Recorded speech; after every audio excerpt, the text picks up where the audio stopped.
കൃഷ്ണ ഗുരുവായൂരപ്പ ശരണം. ഗുരുവായൂരപ്പൻ്റെ ഉച്ചപൂജയും കളഭാലങ്കാരമൊക്കെ കഴിഞ്ഞു, നട തുറന്നു. അപ്പോൾ നമുക്ക് ഗുരുവായൂരപ്പനെ കാണാൻ പോണ്ടേ. ആ ചതുർബാഹുവായ വിഗ്രഹത്തിൽ ഇന്നിപ്പോൾ ഏത് രൂപത്തിലാണ് ഭഗവാൻ നമ്മളെ കാണാനായിട്ടിരിക്കുന്നത് നോക്കാം. നമുക്ക് ദർശനം നൽകാനായിട്ട് ഏത് രൂപമാണ് സ്വീകരിച്ചിരിക്കുന്നത്. ആദ്യം തന്നെ നമുക്ക് കിഴക്കേ നടയിൽ വന്നിട്ട് മഞ്ജുളാലിനെ ഒന്ന് പ്രദക്ഷിണം ചെയ്യാം. അപ്പോൾ ആ വെങ്കല ഗരുഡ ശില്പവും അതേപോലെ കുചേലൻ്റെ ശില്പമൊക്കെ കാണാം. അത് കണ്ട് നേരെ നമ്മൾ അത്തിമര ഗണപതി ക്ഷേത്രത്തിൽ വരിക, ഗണേശനെ കാണാം. അത് കഴിഞ്ഞാൽ അനന്തശയനം കണ്ട് തൊഴുത് നേരെ നമ്മൾ ഗോപുരവാതിൽ കിടക്കാം. അങ്ങനെ അകത്തേക്ക് വരുമ്പോൾ ആ കൊടിമരും അതേപോലെ വലിയ ബലിക്കല്ലും ഗജരാജൻ കേശവൻ്റെ രണ്ട് കൊമ്പുകളും, ഇപ്പോൾ ഈ 15-ാം തീയതി ആയിരുന്നു കേശവൻ്റെ കൊമ്പുകൾ ഒന്നുകൂടി നന്നായിട്ട് വൃത്തിയാക്കിയിട്ട് വെച്ചു. സ്ഥാപിച്ചതിന് ശേഷം ആ ശില്പിയുടെ മകനാണ് വന്ന് വീണ്ടും അത് സ്ഥാപിച്ചത്. അതും ഒരു കാര്യം തന്നെയാണ്. അങ്ങനെ അതിൻ്റെ നടുക്കുള്ള അഭീഷ്ടവരദായിനിയായ ലക്ഷ്മി ദേവീനെയും കണ്ട് തൊഴുത് നമ്മൾ നേരെ വാതിൽപ്പടി കയറുകയാണ്. വാതിൽപ്പടി കയറുമ്പോൾ ഇടതുവശത്തെ മേൽപ്പത്തൂരിൻ്റെ പീഠവും കിടാവിളക്കും കാണാം. അത് കഴിഞ്ഞ് നേരെ നമ്മൾ വലതേ സൈഡിലുള്ള ആദ്യത്തെ തൂണും നോക്കാം. പിന്നീട് നമ്മൾ നേരെ ഭഗവാന്റെ ശ്രീലകത്തേക്ക് നോക്കുമ്പോൾ നിറയെ ആ നെയ്വിളക്കിൻ്റെ പ്രകാശം, പിന്നെ ഭഗവാന്റെ മേലുള്ള ആ സ്വർണ്ണങ്ങളുടെ തിളക്കം കൂടി ആകുമ്പോൾ നല്ല രസമാണ്. അപ്പോൾ ഉണ്ണിയുടെ കാൽപാദങ്ങൾ കാണാം. അപ്പോൾ കാൽത്തളകൾ അണിഞ്ഞിട്ടുണ്ട്. പിന്നെ ഇങ്ങനെ മുകളിലേക്ക് നോക്കിയാൽ അത്യാവശ്യം നല്ല തടിയുള്ള ഒരാളാട്ടോ. അരയിൽ അരമണി കിങ്ങിണിയൊക്കെ ചാർത്തിയിട്ടുണ്ട്. അതേപോലെ മുകളിലേക്ക് നോക്കിയാൽ ഒരു മാങ്ങാമാല, ഒരു പതക്കം പോലത്തെ മാല, ഒരു വളയം പോലത്തെ മാല, കൈവളകൾ കാണാണ്ട്, തോൾവളകൾ കാണാണ്ട്, കാല് പിണച്ച് വെച്ചെന്നാണ്. അതേപോലെ തന്നെ രണ്ട് കൈ കൊണ്ടും പൊന്നോടക്കുഴൽ, കുറച്ച് വലിയ പൊന്നോടക്കുഴലാണ്, അത് വിളിക്കുകയാണ്. അപ്പോൾ മുരളീധരനായിട്ട് വേണുഗോപാലനായിട്ടാണ് ആ ഒരു കാഴ്ച. വളരെ മനോഹരമായ ഒരു കാഴ്ച. മുഖത്ത പുഞ്ചിരിയാണ്. അതേപോലെ തന്നെ തിരുനെറ്റിയിലൊരു ഗോപീതിലകം വെച്ചിട്ടുണ്ട്. പീലിത്തിരുമുടി കെട്ടിയിട്ടുണ്ട്. പൊന്നിൻ്റെ കിരീടം അണിഞ്ഞ്. പിന്നെ മുകളിലേക്ക് നോക്കിയാൽ തിരുമുടിമാല 2 എണ്ണമാണ്. തെച്ചിപ്പൂവും തുളസിപ്പൂവും ഉള്ളതും തുളസിയും വെളുത്ത പൂവായിട്ടുള്ളതും. അതേപോലെ 2 ഉണ്ടമാലയുണ്ട്. 2 ഉണ്ടമാല ഇതേമാതിരി തന്നെ വെളുത്ത പൂവ്, തുളസി, തെച്ചിയായിട്ടുള്ള പോലത്തെ. അങ്ങനെ നല്ല രസമായിട്ട് ഉള്ള ഒരു കാഴ്ച. അപ്പോൾ ഭഗവാനെ നമ്മൾ ആ സോപാനപ്പടിയിൽ നിൽക്കുകയാണ് ഇപ്പോൾ. അങ്ങനെ ഭഗവാന്റെ ശ്രീലകത്തേക്ക് നോക്കി കാണുന്ന കാഴ്ചയാണ്. എല്ലാവരും മനസ്സുകൊണ്ട് നന്നായിട്ട് പ്രാർത്ഥിച്ചോളൂ. അപ്പോൾ സർവാഭീഷ്ടങ്ങളും സാധിച്ചു തരും ഗുരുവായൂരപ്പൻ. അവിടുന്ന് നമ്മൾ തൊഴുതിറങ്ങിക്കഴിഞ്ഞാൽ അഗ്നികോണിലുള്ള ബലിക്കല്ലും അതേപോലെ ഭഗവാന്റെ തിടപ്പള്ളി, ആലിലക്കണ്ണനെയൊക്കെ കണ്ട് തൊഴുത് സപ്തമാതാക്കളെയും കണ്ട് തൊഴാം. പിന്നീട് അങ്ങനെ വന്ന് ഗണേശനെ കാണാം. ഗണേശൻ്റെ അടുത്ത് വരുമ്പോൾ അന്ന് കിരീടമൊക്കെ ചാർത്തിയിട്ടുണ്ട്. മുഖത്തൊക്കെ നല്ല തിളക്കമുണ്ട്. പട്ടൊക്കെ ഞൊറിഞ്ഞെടുത്തിട്ടുണ്ട്. നമുക്ക് പ്രാർത്ഥിക്കാം. ഏകദന്തം മഹാകായം തപ്തകാഞ്ചന സന്നിഭം ലംബോദരം വിശാലാക്ഷം വന്ദേഹം ഗണനായകം.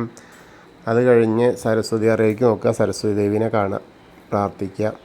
സരസ്വതി നമസ്തുഭ്യം വരദേ കാമരൂപിണി വിദ്യാരംഭം കരിഷ്യാമി സിദ്ധിർഭവതു മേ സദാ. പിന്നീട് അങ്ങനെ വരുമ്പോൾ കോർണറിലെത്തിയ ചെറിയ ഗണേശനെ കണ്ട് തൊഴാം. മത്സ്യം, കൂർമ്മം, വരാഹം, നരസിംഹം വരെയുള്ള രൂപങ്ങളൊക്കെ കണ്ട് തൊഴുത് മേൽശാന്തർ അവിടുന്ന് അർച്ചന പ്രസാദവും വാങ്ങാം. പിന്നീട് വാമന രൂപവും ഗജേന്ദ്ര മോക്ഷത്തിൻ്റെ രൂപമൊക്കെ കണ്ട് തൊഴുത് നമ്മൾ നേരെ അനന്ത പത്മനാഭസ്വാമിയെ കാണാം. അവിടെയും ധാരാളം മാലകളുണ്ട്. ചെണ്ടുമല്ലിപ്പൂവും അതേപോലെ തെച്ചിപ്പൂവും തുളസിപ്പൂവും ഒക്കെ ഉണ്ട്. അത് കഴിഞ്ഞ് ഗരുഡാരൂഢനായിരിക്കുന്ന മഹാവിഷ്ണുവിനെയും കണ്ട് തൊഴുത് നേരെ ശ്രീകോവിലിൻ്റെ പുറകുവശത്ത് വരെ സാഷ്ടാംഗം നമസ്കരിക്കുക. നമസ്കാരമൊക്കെ കഴിഞ്ഞ് മുകളിലേക്ക് നോക്കിയാൽ ഉഗ്രരൂപിയായ നരസിംഹസ്വാമീനെയും അതേപോലെ ഭീഷ്മരെയൊക്കെ കണ്ട് തൊഴുത് നമ്മൾ നേരെ ബാക്കിയുള്ള ദശാവതാര വിഗ്രഹങ്ങൾ ശ്രീരാമചന്ദ്രൻ, ബലരാമൻ, ഭാർഗവരാമൻ, ശ്രീകൃഷ്ണനെയൊക്കെ കണ്ട് തൊഴാം. പിന്നീട് മുരുകനെയും കണ്ട് തൊഴുത് ഹനുമാൻ സ്വാമിയുടെ അടുത്ത് എത്തുക. അവിടെ നിന്ന് വെറ്റിലമാലയുണ്ട്, കുങ്കുമമുണ്ട്. ഹനുമാൻ സ്വാമിയെ പ്രാർത്ഥിക്കാം. ത്വമസ്മിൻ കാര്യനിര്യാഗേ പ്രമാണം ഹരിസത്തമ ഹനുമാൻ യജ്ഞമാസ്തായ ദുഃഖക്ഷയകരോ ഭവ മനോജവം മാരുതതുല്യവേഗം ജിതേന്ദ്രിയം ബുദ്ധിമതാം വരിഷ്ടം വാതാത്മജം വാനരയൂഥമുഖ്യം ശ്രീരാമദൂതം ശിരസാ നമാമി. ബുദ്ധിർബലം യശോധൈര്യം നിർഭയത്വം അരോഗത അജാഡ്യം വാക്പടുത്തം ഹനുമസ്മരണാത് ഭവേത്. ഓം നമോ ഭഗവതേ ആഞ്ജനേയായ മഹാബലായ സ്വാഹ. ഹനുമാൻ സ്വാമിയെ കണ്ട് തൊഴുത് പിന്നെ രാധാകൃഷ്ണ വിഗ്രഹവും കാളിയമർദ്ദന രൂപവും എണ്ണക്കണ്ണനെയൊക്കെ കണ്ട് തൊഴാം. പിന്നീട് ഓവിൻ്റെ അവിടെ ഒന്ന് പ്രാർത്ഥിക്കാം. താമരക്കണ്ണനെയും കണ്ട് തൊഴുത് കൊടിമരവും കണ്ട് തൊഴാം. പിന്നീട് നേരെ മണിക്കിണറും ഭഗവാന്റെ നൃത്താറയും കിടാവളക്കൊക്കെ കണ്ട് തൊഴുത് അടുത്ത അറയിലേക്ക് എത്തുമ്പോൾ കുറൂരമ്മയും നാരദരും മേൽപ്പത്തൂരിനെയും വസുദേവരെയൊക്കെ ഇങ്ങനെ കണ്ട് തൊഴാം. പിന്നീട് വടക്കേ നടയിൽ കൂടെ പുറത്ത് വന്ന് പ്രസാദ കൗണ്ടറിൻ്റെ അവിടുന്ന് ചന്ദനവും തീർത്തൊക്കെ വാങ്ങാം. അത് കഴിഞ്ഞ് എടത്തരികത്ത് കാവിലെ ഭഗവതിയെ കാണാനായിട്ട് പോവാം. അങ്ങനെ അമ്മേനെ കണ്ട് തൊഴാം, പ്രാർത്ഥിക്കാം. ഗോളകി തന്നെയാണ്. അതേപോലെ ചുവന്ന പട്ട് എടുത്തിട്ടുണ്ട്. ധാരാളം പൂക്കളുണ്ട്. കളഭൊന്നും ആയിട്ടില്ല. സർവമംഗളമാംഗല്യേ ശിവേ സർവാർത്ഥസാധികേ ശരണ്യേ ത്രയംബകേ ഗൗരി നാരായണി നമസ്തുതേ.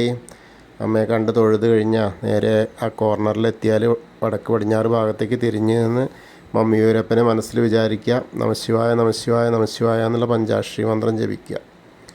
അങ്ങനെ അവിടുന്ന് പോന്നു കഴിഞ്ഞാൽ കൊടിമരത്തിൻ്റെ അവിടെ വന്ന് വീണ്ടും ഭഗവാന്റെ ശ്രീലകത്തേക്ക് നോക്കി ആ കാല് പിണച്ച് വെച്ച് വേണുഗാനം കൊഴിക്കുന്ന പൊന്നുണ്ണിക്കണ്ണനെ കണ്ട് തൊഴുത് നമസ്കരിക്കാം.